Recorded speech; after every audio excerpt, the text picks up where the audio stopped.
ঝমঝম শব্দ যা গরম পড়তেছে একটু বৃষ্টি না হইলে মানে শান্তি পাওয়া যেত না মানুষ একদম পুরো ভাজা ভাজা হয়ে যাইতেছে আমার কাজের হেল্পার একজন রাখছি তো কালকেই কথা হয়েছিল আজকের থেকে আইব তো আজকের থেকে আইছে সকালে খাইতেছি গরুর ট্যাবলেটের মতো কত বড় বড় tablet chlorophyll chlorophyll chlorophyll chlorophyll পুরোটা একসাথে বল ক্লোরোফিল। আমরা সকালের থেকে ক্লোরোফিল নিয়ে যুদ্ধ করতেছি মামাইয়া সনর মুখে দিয়ে ক্লোরোফিল কথাটা আর আইয়া না মানে ক্লোরোফিল সন কয় ক্রোলোফিল মানে লডা আগে রডা পরে র আগে ল পরে মানে না ক্রো ক্রোলোফিল লোফিল ক্রোলোফিল কথাটা হলো ক্লোরোফিল। তো এটা লইয়া সনরে শিখাইতে শিখাইতে সকালের থেকে যুদ্ধ সনর মুখে দিয়ে আর এই জিনিসটা বাইর হয় না উল্টাপাল্টা কয় আর কি। তো অক্ষণে মোটামুটি কইতে পারে বলতো আবার ক্লোরোফিল এবার ঠিক আছে এবার শিখছে অনেকবার ট্রাই করানোর পরে। তো গুড মর্নিং শুক্রবার সবাই আশা করি ভালো আছো সুস্থ আছো। তো আজকের ভিডিওতে তোমরা অনেক স্বাগত আর ভালোবাসা পুরো ভিডিওটা দেখো আশা করি তোমরা আজকের ভিডিও ভীষণ ভালো লাগবো। আজকে আমি কালকের থেকে একটু সুস্থ আছি কালকে রাত্রেও আমার ঘুম কম হয়েছে এরপরও ধরো কালকে বিকেলে একটু ঘুমাইছি দুপুরে একটু ঘুমাইছি কালকে দিনের বেলা বারবার ঘুমাও নেই আর সকালবেলাও ধরো 8টা পর্যন্ত ঘুমাইছি আমি। তো মানে কইতে কোনো লজ্জা নাই যেহেতু আমার ঘুম নিয়ে একটা প্রবলেম হয়েছে। তো 8টার সময় ঘরের বউ ঘুমের থেকে উঠে এটা একটু শুনতে খারাপ লাগে কিন্তু কিছু করার নাই শরীরের কন্ডিশানই এরকম। তো 8টা পর্যন্ত ঘুমাও নেই আমার শরীরটা আজকে যাইয়া একটু ভালো লাগতেছে তো পুরোপুরি না মানে একটু আর কি কালকের থেকে ভালো কালকে তো ভীষণ শরীর অসুস্থ আছিল। তো আজকে সকাল সকাল এক চোখ বৃষ্টি হইয়া গেছে বাইরে দেখাই দাঁড়াও এই দেখো এখনও আকাশটা মেঘাচ্ছন্ন। তো সকালে বৃষ্টি হয়েছে এই যে মাটি একটু একটু ভিজা আর আমরা এই যে কারি পাতা গাছটার কি অবস্থা করছে দেখো এই যে কারি পাতা গাছটা প্রায় ঘুমাইয়া গেছে মাটির সাথে ওই যে ওইদিকে আরেকটা মানে একটু হাওয়া বাতাস হয়েছে তো বৃষ্টির জলের ভারে গাছটা রয়েছে। তো ওখানে হঠাৎ করে একটু রৌদ্র উঠে আবার হঠাৎ করে মেঘলা করে অন্ধকার করে আইয়ে ওখানে আবার অন্ধকার তা আবার বৃষ্টি আইব এরকম একটা ভাব আর কি। যা গরম পড়তেছে একটু বৃষ্টি না হইলে মানে শান্তি পাওয়া যেত না।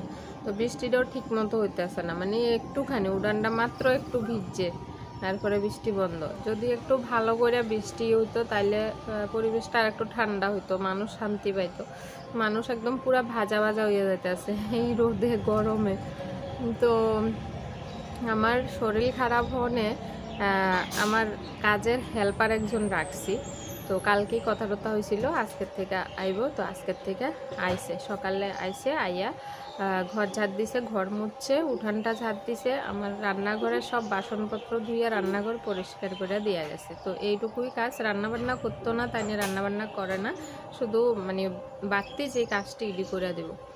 তো ইডি করতে কইটা টোরা গেছে গা ওখানে আমি সবজি তাই নিয়ে ইডি করতে করতে আমি সবজি টবজি কাটতে রেডি করছি ওখানে রান্না করুম। চলো কি কি রান্না করুম দেখাই তোমরা রে।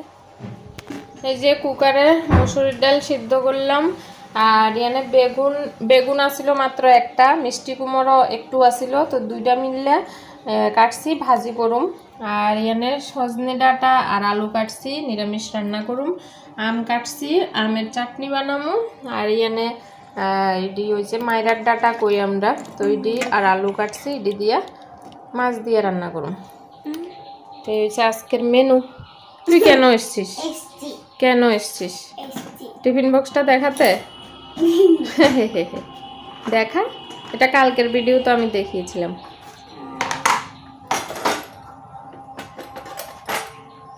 এই যে এটা সোনার নতুন টিফিন বক্স স্কুলের এটা হচ্ছে চামচ এটা হচ্ছে চাইনিজ স্টিক চপস্টিকও বলে আবার চাইনিজ স্টিকও বলে।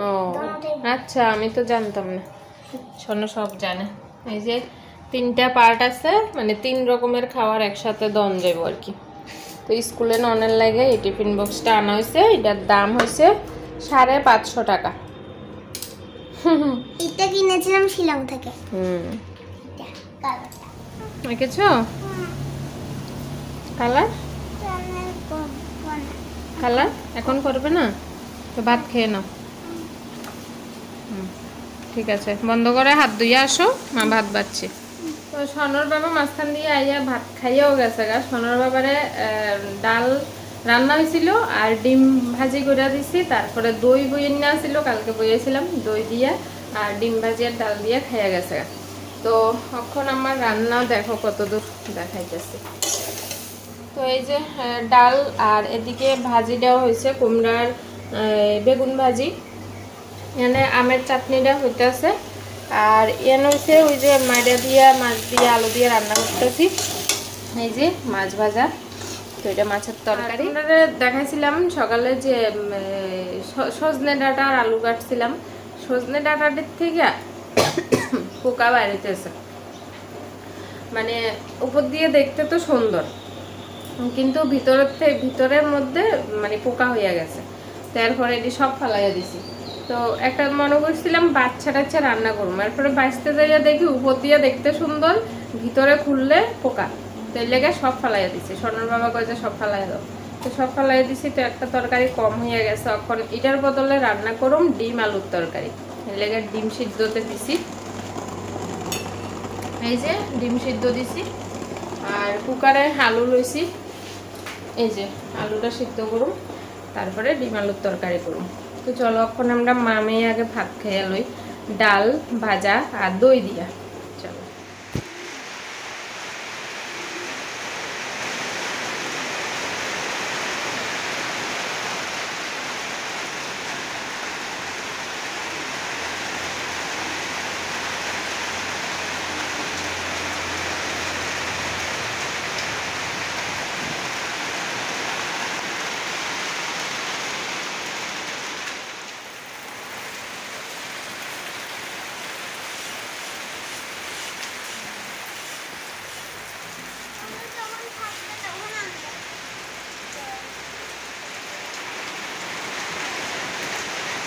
কি শব্দ, বৃষ্টির ঝমঝম ঝমঝম শব্দ। তো আমি রান্না শেষ করে স্নান করে পূজা দিতে আইয়া পড়ছি, আর রান্না শেষ করানোর পরে তোমরা রান্নাটি দেখাইতেই আমি ভুলে গেছি, তাড়াহুড়াতে আসছিলাম। তো সনরে স্নান করাইছি রান্না শেষ করে, তারপরে আমি স্নান করলাম। তো আজকে হয়েছে বৃহস্পতিবার, তো আজকে পূজা দিতে অনেকটা সময় লাগবে, ওই লেগে তাড়াহুড়াতে আসছিলাম। তো পূজার সমস্ত আয়োজন রেডি, মানে হঠাৎ করে বৃষ্টি আইয়ে হঠাৎ করে আবার রৌদ্র উঠে, তো বৃষ্টির মধ্যে বাইরে যাইয়ে ফুল বেল পাতা তুলতেও সমস্যা, এর লেগে একটু তাড়াহুড়া করতেছিলাম যে রোদটা থাকতে থাকতে আমি কাজটা সারালাই, বাইরের কাজটা। তো ওখানে আমি মাথার মধ্যে একটা কাপড় দিয়ে পূজা দিতেছি। আমার শাশুড়ি মা কইছে যে নাইটি পরে পূজা দন যায়, কোনো সমস্যা নাই, কিন্তু মাথার মধ্যে একটা কাপড় দিও, তাই কাপড় দিয়ে পূজা দিও। তো এর লেগে আমি এরপরের থেকে মাথার মধ্যে একটা কাপড়, যদি শাড়ি পরি তাইলে তো শাড়ি দিয়েই মাথার মধ্যে কাপড় দিই, তো শাড়ি না পরলে নাইটি পরলে অন্য একটা ধোয়া কাপড় আমি মাথার মধ্যে দিয়ে তারপরে পূজা দিই আর কি। তো আমি ওখানে বৃহস্পতিবার পাঁচালি পড়তেছি।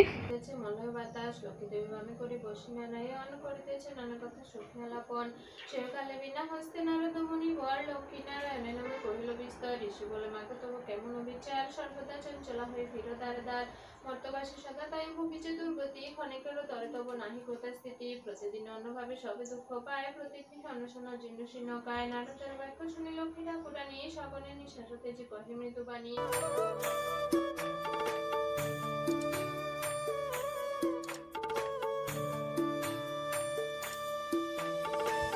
এই যে ডিমের তরকারি তোমরা আগে দেখাইতে মনে আসিল না, এই যে আলু দিয়া আলু সিদ্ধ করে আলু দিয়া ডিম দিয়া ঝোল রাঁধছি। আর এটা তো মাছের তরকারি, ওই যে মাইরার ডাটা দিয়ে মাছের ঝোল, আর এটা হচ্ছে আমের চাটনি। খাইতে বললাম যে সোনার বাবা খাইয়া দোকানে গেছে, আমি যে সময় পূজা দিতেছিলাম ওই সময় সোনার বাবা নিজে নিজে লইয়া খাইয়া গেছে গা দোকানে। এখন আমরা মামিয়ে খাইতেছি, ঘুম পাইতেছে ভীষণ। সকালের থেকে আর বিশ্রাম হয়েছে না তো, মানে শরীরটা আস্তে ঝিমাইয়া আইতেছে, তখন খাইয়া একটু ঘুমাবো। আমরা মামাইয়ার খানা কমপ্লিট, সবক্ষণে খামো। ওষুধ কালকে যে ডাক্তারে দিছিল, এই যে এটা হচ্ছে ওষুধ, আর আরেকটা দিছে ঘুমের ওষুধ। ঘুমের ওষুধটা আপাতত খাইতেছি না, তো এটা হচ্ছে এনার্জি আয়নের ওষুধ। আমার শরীরে এনার্জির অভাব আছে, তো এনার্জির ওষুধ এটা খাওয়া লাগবে। এটা খাইতেছি গরুর ট্যাবলেটের মতো, কত বড় বড় ট্যাবলেট। ট্যাবলেট না ক্যাপসুল, কে জানে, খুললা দেখি। ও ক্যাপসুল, একটা ক্যাপসুল লাল। আচ্ছা। হ্যাঁ, ক্যাপসুলগুলো পেটে গিয়ে মানে পেটে যাওয়ার সময় এটা দুই ভাগ হয়ে ভিতরের ওষুধগুলো বের হয়ে যায়। সোনা সব জানে, দেখেছি মোবাইলে, মোবাইল বলছি টিভিতে। আমার না একটু একটু গলা ব্যথা করতেছে, মানে গরমে, অতিরিক্ত গরমে, ঠান্ডায় ফ্রিজের একটু জল শরবত টরবত খাইছিলাম, ফ্রিজের দই খাইতেছি ডেলি, তো এটার কারণে হয়তো গলার মধ্যে একটু একটু ব্যথা করতেছে এই সাইডটি। আর শান্তি আর পাইতাম না কোনোদিন, একটার পর একটা চলতে থাকবে। তো চলো আজকের ভিডিওটা এনে শেষ করি, আমি একটু ঘুমাবো, প্রচুর ঘুম পাইতেছে। আমি একটু আগে ভিডিও এডিট করতে লাগছিলাম, খাওয়ানোর আগে আর কি, পূজা টুজা দিয়ে আইয়া ভিডিও এডিট করতে লাগছিলাম, আমি ঘুমাইয়ে গেছি। সোনো আমার ডাইকা তুলছে, তারপরে উঠে আইয়া ভাত খাইছে। তখন একটু বিশ্রাম করুন, আজকের ভিডিওটা এনে শেষ করি, দেখাবো নেক্সট ভিডিওতে। আজকের লাগে টাটা। টাটা করবি, পরে আবার তো চিৎকার করবি, আমার মাথা ফাটিয়ে ফেলবি। Tata tata.